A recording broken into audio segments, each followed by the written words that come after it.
Donc, nous sommes arrivés au chapitre 46 du Tanya. Le chapitre précédent avait décrit donc une voie nouvelle pour accomplir la Torah et les commandements, l'Ishma, donc c'est-à-dire pour diriger uniquement pour Dieu. Et donc, cette voie consistait à mettre en œuvre l'attribut qui caractérisait donc la compassion, donc qui est la caractéristique particulière de notre père Yaakov. Il convient en l'occurrence donc d'éveiller en son esprit une grande compassion pour l'âme et donc sa source, la Shekhinah. Ainsi accomplira-t-on donc la Torah et les mitzvot en vue de libérer son âme et donc, et sa source divine de l'exil provoqué par nos mauvaises pensées, paroles et actions dont on est responsable. Donc, avec ce nouveau chapitre, Rabbi Shneur Zalman va maintenant établir à quel point donc il est accessible. Donc, la fameuse phrase qui karov elecha davar meod meod, très très proche de toi, pour reprendre donc les mots du Tanya qui avait été dit au tout début. Donc, il veut nous dire ici que la révélation de l'amour caché de Dieu que chacun porte naturellement en son cœur, eh bien, il peut effectivement donc se révéler et devenir brûlant, alors comme un amour qui va flamboyer, c'est les termes employés, une flamme puissante. Et il conduira donc cet amour à accomplir la Torah et les mitzvot et permettra donc de rompre toutes les entraves au service de Dieu. Donc l'approche qui va être maintenant décrite est également nouvelle dans la mesure où elle prend elle-même appui sur une disposition naturelle et elle n'est plus liée à un exercice personnel exigeant de la méditation. Une réflexion plus générale pourra la remplacer. Tel est donc le chemin qui nous est proposé, sachant que la nature humaine est ainsi faite que l'amour témoigné à une autre personne appelle automatiquement l'amour de l'autre personne de manière réciproque, comme l'image justement du visage qui est donc dans l'eau. L'eau reflète le visage, notre propre visage. Donc, a fortiori, il en est exactement ainsi quand un personnage important exprime son amour pour un individu insignifiant. L'amour qui sort de là par réciprocité est alors beaucoup plus grand que, bien sûr, un amour très simple entre deux individus qui sont de même niveau. Donc de là, on va parler de l'amour que Dieu nous apporte à chacun d'entre nous. Et donc, quand on va prendre conscience de la grandeur de Dieu, de son infinité et de sa puissance extraordinaire, et qu'il s'intéresse à chacun d'entre nous, petit être insignifiant, eh bien, ça même, il le fait par amour, eh bien, forcément, cet amour va avoir des répercussions et réveiller en nous cet amour. Donc, c'est à cette prise de conscience que donc, nous allons essayer de réfléchir dans ce chapitre. Donc, dans le même esprit, bien sûr, sans aucune commune mesure, donc ici, on va expliquer que l'amour illimité que Dieu a manifesté au peuple juif d'Israël en portant son choix sur lui parmi toutes les créatures et en le faisant sortir d'Égypte, en lui donnant la Torah et les mitzvot, eh bien, cet amour qui traverse toutes les générations et tous les âges doit éveiller donc en retour chez les Béné Israël donc un immense amour pour Dieu.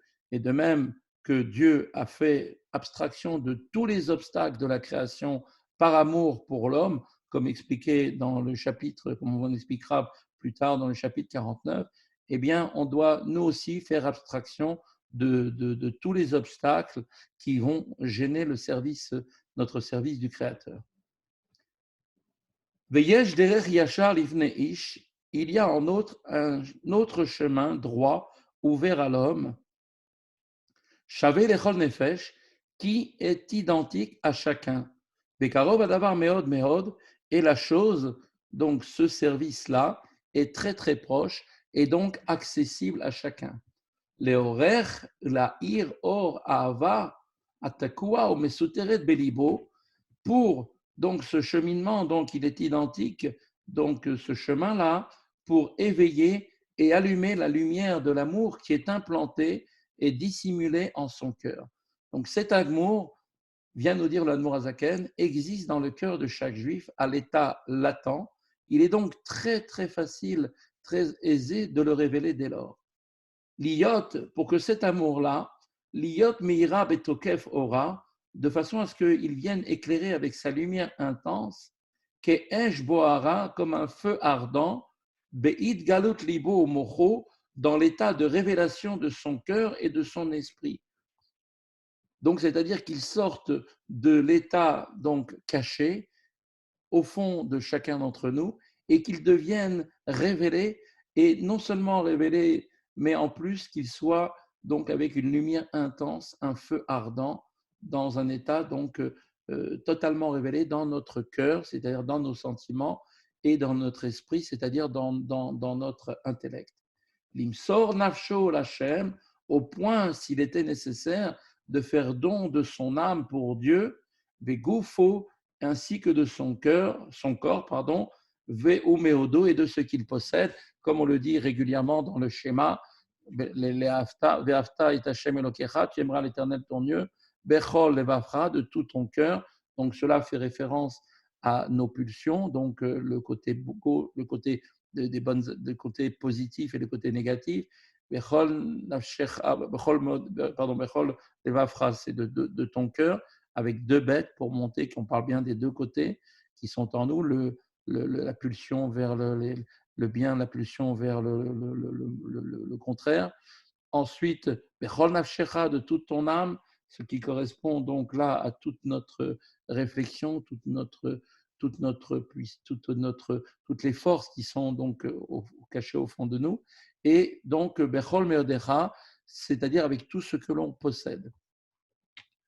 Bechol lev, bechol nefesh meod, et cela sera fait de tout son cœur et de toute son âme, beumka au meod, et donc et pouvoir avec cette ferveur sans limite de l'essence de l'âme, provenant donc meumka deliba, du plus profond de son cœur, behemet lamito, donc en le réalisant donc dans une vérité absolue.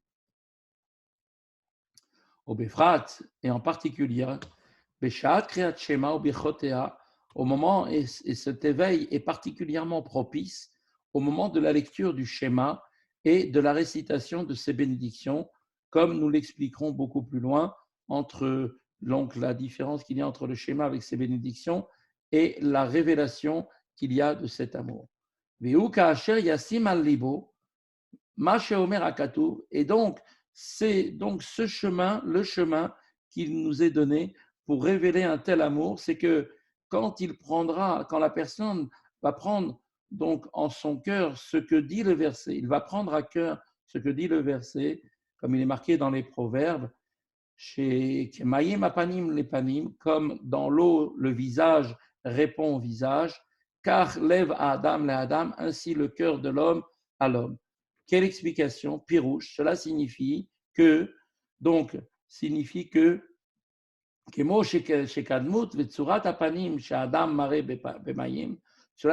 tout comme dans le cas de l'apparence et la forme du visage d'un homme donc présente, donc donne un reflet dans l'eau, eh bien, ni plus ni moins, Ken Nirelo Shem Bamayim Ota Tsura Atzma, eh bien, cette forme-là est la même qui lui apparaît donc dans l'eau.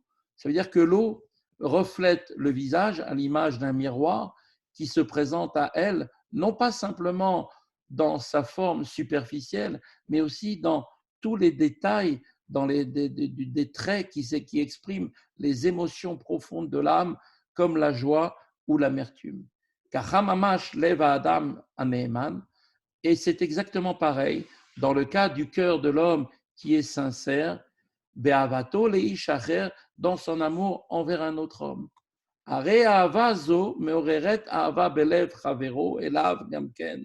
Et donc cet amour que nous allons porter à l'autre éveillera aussi l'amour réciproque dans le cœur de notre ami, pour lui, de sorte que, eh bien, ils s'aiment fidèlement l'un l'autre. Donc on voit qu'il y a une réciprocité, que l'amour que l'on va révéler au fond de nous et que nous allons porter à une autre personne, eh bien, c'est comme ça que ça fonctionne, réveille automatiquement ce même amour pour nous-mêmes. Donc, il y a un aller-retour qui se fait donc de manière automatique.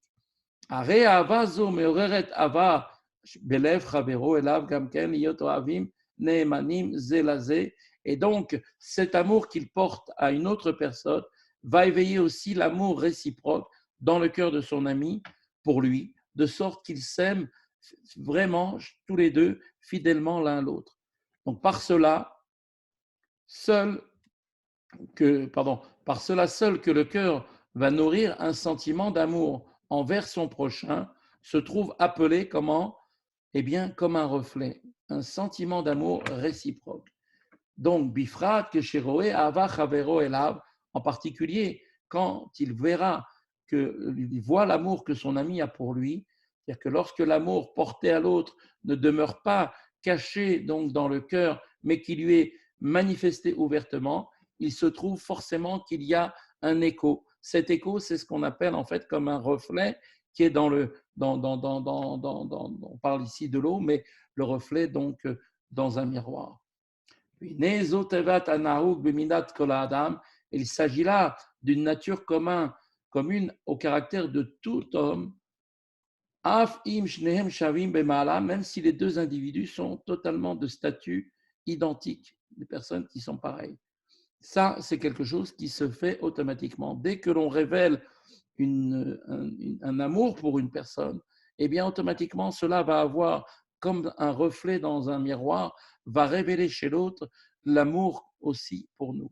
Donc, cela est un échange qui se fait, c'est un écho qui se fait automatiquement. Voilà, ça c'est entre deux personnes qui ont tous les deux même statut. On parle de créature, l'une créature avec l'autre.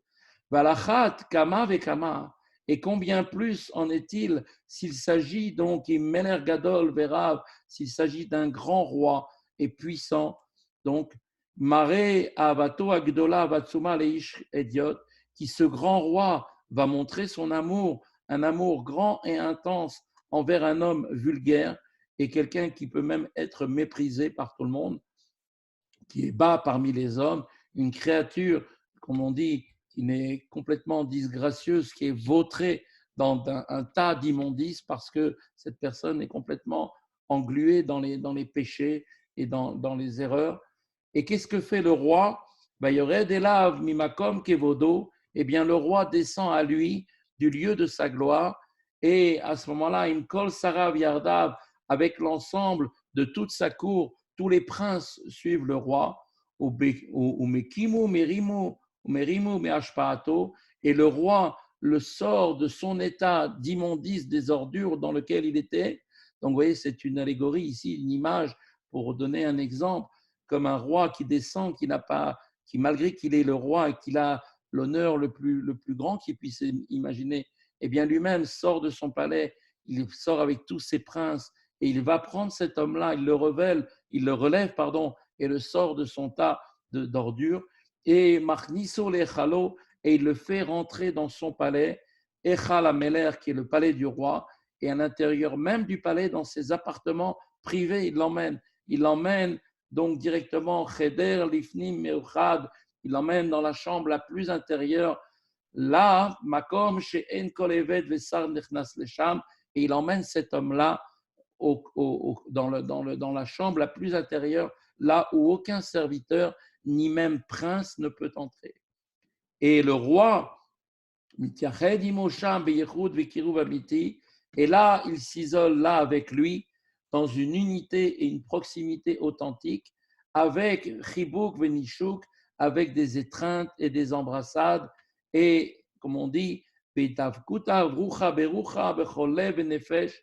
un attachement de l'esprit, avec son cœur et avec son âme. Lorsqu'un si grand roi témoigne d'une affection et d'une proximité aussi grande envers un individu aussi misérable, alors combien plus, alachat kama vekama, combien plus encore pour nous, sévéra, shenitorer, memila avav, kefula, mechupelet belev, idiot, et cheval. Et donc, si déjà, en donnant l'image d'un roi, comment effectivement un amour de cette manière peut réveiller en nous cet amour-là, combien à plus forte raison va encore plus s'éveiller pour nous automatiquement. L'amour double et redoublé dans le cœur de cet individu vulgaire et bas envers la personne du roi. Al nefesh ha-melech beitkashrut nefesh mamash, avec un attachement de l'âme véritablement, donc meumka deliba le enkes, du cœur et de l'âme, des profondeurs du cœur sans limite. Donc automatiquement, cet amour que le roi va donc donner, va révéler à cet homme-là qui est si misérable, va forcément révéler en lui un amour immense aussi pour le roi. Et même si son cœur est comme un cœur de pierre, qui n'a pas donc de facilité, qui ne peut pas s'éveiller, sous-entendu, facilement à un sentiment envers quelqu'un d'autre, eh bien, malgré tout, Mas veillé la maïm, eh bien, son cœur, devant un tel amour qui lui est révélé, va lui-même fondre et deviendra comme de l'eau. Et à ce moment-là, nafsho kemaim nishter etishtaper nafsho kemaim.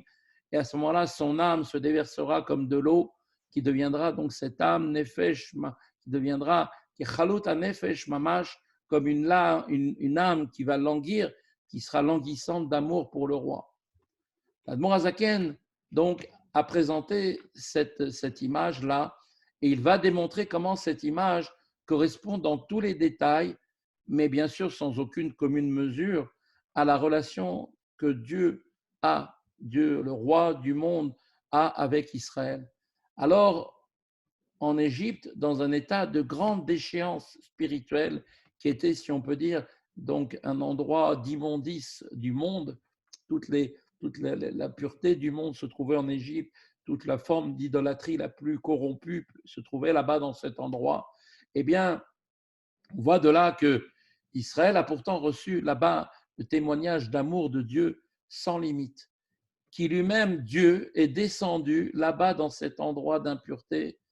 Il est descendu lui-même pour délivrer les Bnei Israël et de manière à les élever jusqu'au plus haut sommet en les amenant eux-mêmes jusqu'au don de la Torah par laquelle va s'accomplir l'union absolue avec Dieu. Par ailleurs, on voit que il n'est pas ici question de quelque chose qui est passé, mais bien au contraire d'un témoignage d'amour qui se renouvelle en tout temps et en tout instant, qui franchit donc toutes les époques, tous les âges, toutes les générations, comme on va l'expliquer plus loin.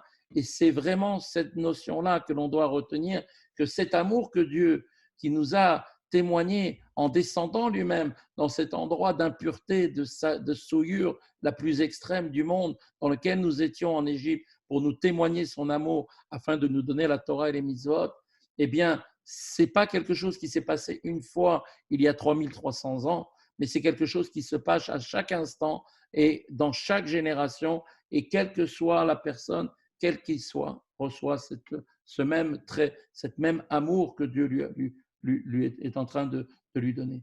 Ainsi, automatiquement, quand on va réfléchir, nous dit l'Admor Hazaken, à cette réalité, eh bien forcément, comme on a dit, cet amour immense de Dieu que Dieu nous voue va automatiquement donc avoir un écho comme le rebond de notre image qui est reflété dans un miroir. Eh bien, donc automatiquement, cela va revenir vers nous et ainsi, comme l'eau dans l'eau, comme c'est marqué, comme dans l'eau, le visage répond en visage, en s'attachant donc à cette pensée, comment Dieu se révèle effectivement à chacun d'entre nous, révèle son amour immense pour chacun d'entre nous, eh bien cela va révéler en nous aussi un amour intense pour Dieu.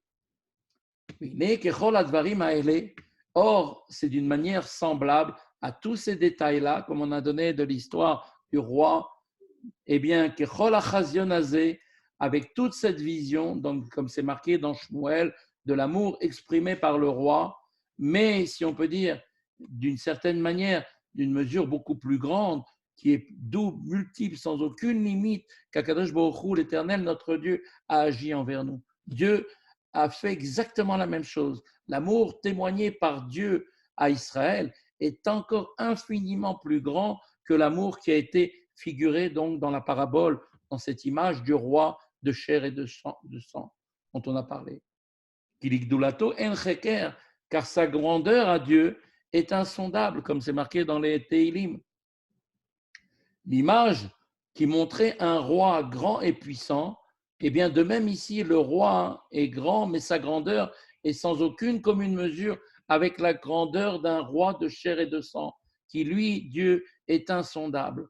Le fait qu'il gouvernait de nombreuses provinces, dans l'image du roi, traduisait la puissance du roi charnel, combien plus grand à l'infini, eh bien il en est ainsi en ce qui concerne le royaume de Dieu, comme cela va être expliqué par le Admour Hazaken. Et en ce qui concerne Dieu, il emplit tous les mondes, comme on a dit, il fait vivre, exister chacune créature de par sa lumière en venant s'habiller dans chacune des créatures. Et chacune des créatures n'est ni plus ni moins que l'apparence de Dieu dans le monde. Et tous les mondes, Dieu, non seulement il est donc il remplit les mondes de par cette vitalité qu'il donne à chacune des créatures, mais en plus Dieu enveloppe tous les mondes d'une lumière qui dépasse l'entendement, qui dépasse toute possibilité de le saisir. Mais Nodam et Zohar, Akadosh, Arizal, Peribou Yechalot, Olamot, Admispar. Et on sait, pour décrire un peu cela, que, comme il est dit dans le Zohar et dans le Harizal, la multitude de palais, ce sont en fait les niveaux spécifiques à l'intérieur de chaque monde, puisque dans chaque monde, il y a des palais à l'infini, eh bien, sont de nombre, d'ailleurs dans des mondes innombrables, et dans chaque monde, il y a des palais et des myriades d'anges sans limite et sans fin. Là est représentée, si on peut dire, la royauté de Dieu.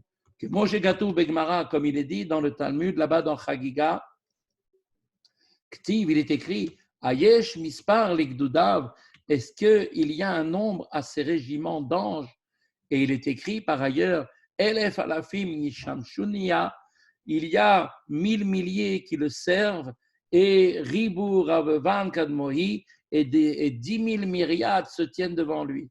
On voit que le deuxième verset évoque un nombre d'anges fini, c'est-à-dire même s'il s'agit d'un très grand nombre, tandis que le premier parle d'une infinité. Le Talmud, là-bas, relève cette apparente contradiction. Et il répond comme ça. Elef Alafim, le second verset qui dit qu'il y a des mille milliers d'anges correspond au nombre d'anges d'un régiment. Mais le premier verset, lui, parle des régiments. Et il dit au sujet de ces régiments que ces régiments sont innombrables, ils sont infinis. Donc là, ici, Kula Kame, que l'homme et tous sont comptés devant lui comme rien véritablement. Et au Betelim, Bemetziut Mamash, ils sont tous effacés dans leur existence. Kebitul Davar Echad Mamash Fegabe Maut Anefesh Daberet Vasmuta. Et tous sont rien et ne sont même pas, sont effacés dans leur existence comme une parole est véritablement annulée par rapport à l'être et à l'essence de l'âme qui parle, qui a la faculté de parler. Comme on sait que lorsque la parole exprimée par l'âme se trouvait encore dans la pensée ou dans la volonté du désir du cœur, comme expliqué plus haut, comme on l'a expliqué longuement plus haut, donc dans le chapitre 20 et 21, on voit qu'une parole prononcée, si vous vous souvenez bien qu'elle existe, alors comme une entité qui est distincte de la personne qui parle, eh bien cette parole-là est complètement insignifiante par rapport à l'âme elle-même qui a la faculté, donc comme on le sait, de pouvoir parler sans limite.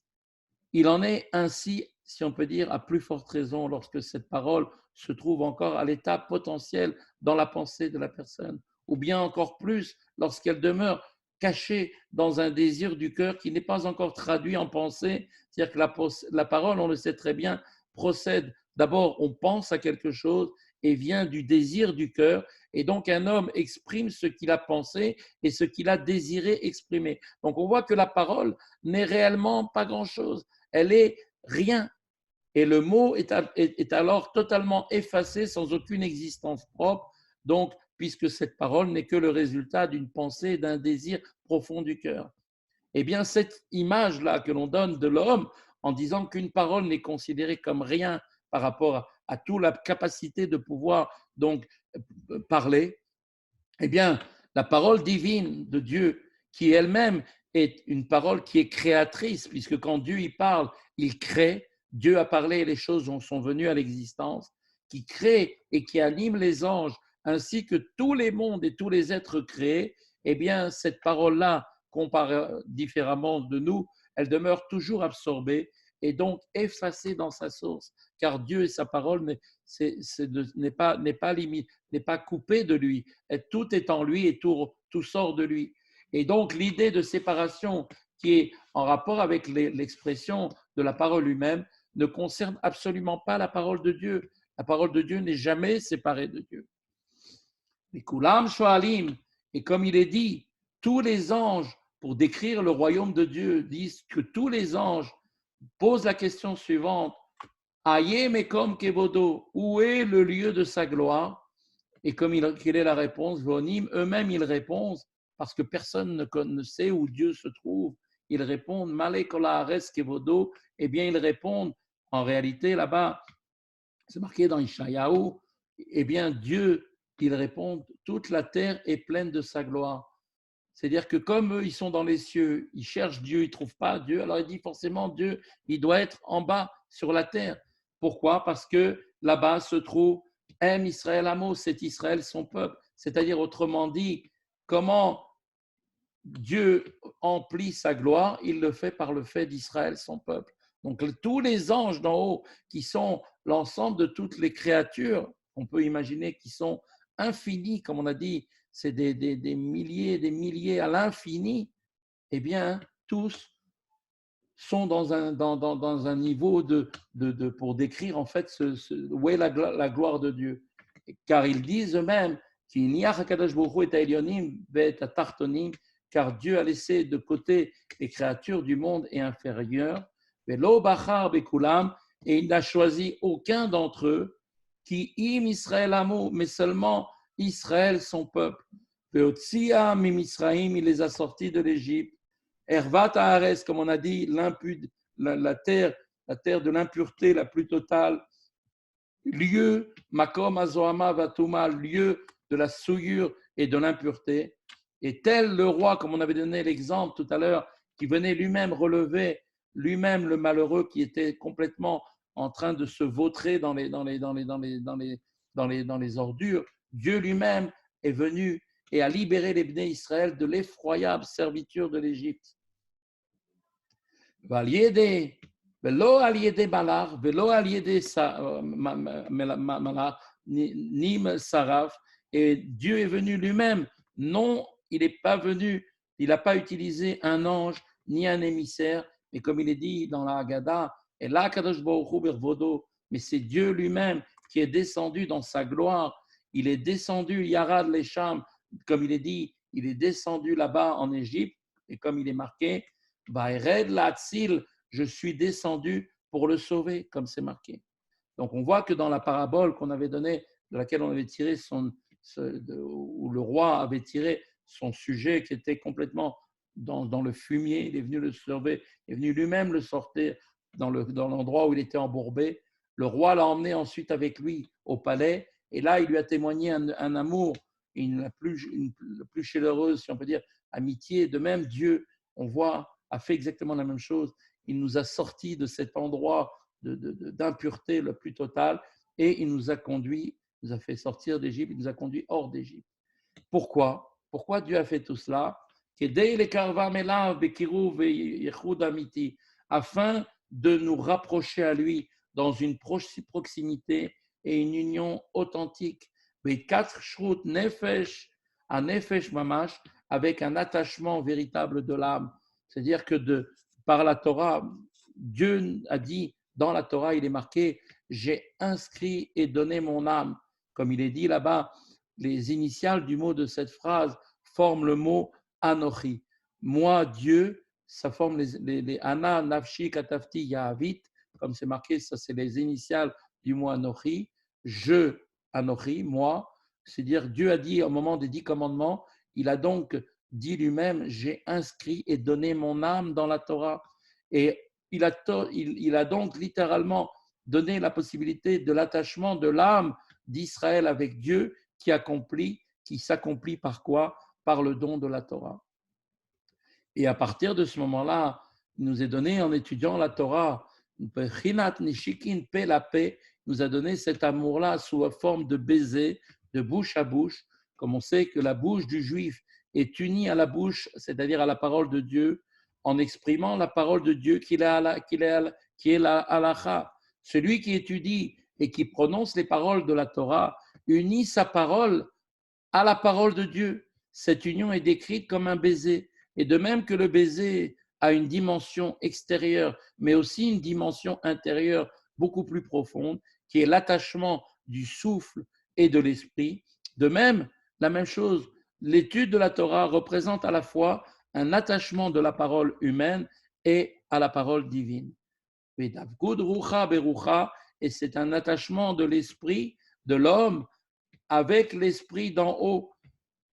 Sagat Torah, qui est la compréhension de la Torah, Veidat Retzono Vechormato, et qui est la connaissance de sa volonté, de sa sagesse. Donc, étudier la Torah, eh bien, revient à dire, si on peut, à connaître la volonté et la sagesse de Dieu, c'est-à-dire la halacha, c'est-à-dire la loi qui tranche que telle chose est pure ou impure, qui est permis ou pas permis, qui est approprié ou disqualifié. Tout ça, c'est la volonté de Dieu. C'est sa volonté que telle loi, que telle soit la loi, dans telle situation, de quelle manière elle doit être applicable. Et quant aux raisons et aux principes qui sous-tendent la loi, elles sont sa sagesse.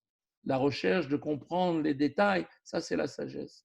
Et Kulachad Mamash, et tout cela ne fait entièrement qu'un avec Dieu. La volonté et la sagesse de Dieu ne font qu'un avec lui-même, et cette union du souffle et de l'esprit avec l'esprit par les baisers qui est vécue au moment où on est en train d'étudier la Torah, est ni plus ni moins une union avec Dieu lui-même. Et dans l'union, comme on l'avait dit, on sait très bien avec l'union avec Dieu qui s'accomplit à travers le don de la Torah, prend également aussi la forme, comme chez les êtres humains, également la forme d'une étreinte.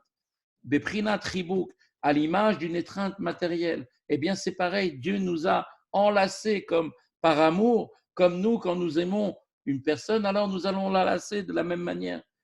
Ou kiyum amizvot masiot beramach evarim. Et il s'agit donc, c'est par quoi que Dieu nous enlace, c'est quoi les bras de Dieu? Eh bien, il s'agit de l'accomplissement des mitzvot pratiques avec les 248 membres du corps. On sait très bien que l'accomplissement des mitzvot est une forme d'union dans laquelle tout le corps se trouve étreint par les 248 membres de Dieu, si on peut dire ainsi. Les 248 mitzvot que l'on a ici-bas, qui correspondent à nos 248 membres, sont en haut, si on peut dire, les 248 membres de Dieu. Et qu'est-ce qu'on voit? Des ramar pikudim en ramar evarim des malka, car les 248 membres sont les 248 membres du roi, comme on l'a rapporté précédemment au chapitre 23, au nom du Tikkun Zohar. Chaque membre du corps est un réceptacle pour recevoir une certaine faculté de l'âme qui se trouve à travers lui, donc qui trouve cette faculté, son expression. Comme par exemple l'œil pour la faculté de voir, ou l'oreille pour la faculté d'entendre, et ainsi de suite. Et de façon identique, chaque mitzvah est le réceptacle d'une expression particulière de la volonté de Dieu qui veut qu'un juif accomplisse cette mitzvah. Mais derrière klal, et de manière générale, ces 248 membres, pardon, de 240 commandements qui sont les membres du roi, sont partagés en 3 catégories. Il y a les mitzvot qui sont du côté de la droite, il y a ceux qui sont du côté de la gauche, et il y a les mitzvot qui sont du niveau du milieu. Donc il y a 3 colonnes dans lesquelles sont représentés les mitzvot. Il y a ceux qui sont du côté du chesed, qui sont la bonté, qui représente la notion de bonté. Il y a celles qui sont sur la colonne du din, la rigueur, et il y a celles qui sont donc sur la colonne de rachamim, qui correspondent à la compassion, donc tiferet. Et on sait très bien que la correspondance, si on peut dire, la droite correspond à chesed, à la bonté. La gauche représente le din, c'est-à-dire le caractère de sévérité. Et le trait du milieu représente rachamim. Et chacun d'entre eux représente, trein, druin, vegufa, représente chacun les deux bras et représente le corps. C'est-à-dire chesed, c'est le bras droit, si on peut dire, toute proportion, bien sûr, toute image, bien sûr, selon les limites de cette image, le bras droit, chesed, c'est le bras droit de Dieu, Vura, c'est le bras gauche de Dieu, et Rachamim, c'est le corps. Et ainsi, de même que dans l'étreinte matérielle, comment on fait? Eh bien, la personne enlace la personne avec ses deux bras, les deux bras, et le corps étreigne la personne. Eh bien, de la même manière, quand une personne fait les mitzvot, les 248 mitzvot de Dieu, eh bien, il est en quelque sorte, il est en train de faire que le bras droit de Dieu et le bras gauche de Dieu viennent l'étreindre, ainsi qu'il est compressé sur le corps de Dieu qui correspond aux mitzvot, qui viennent étreigner le juif qui les accomplit. Voilà pour aujourd'hui. Super. J'ai une petite question.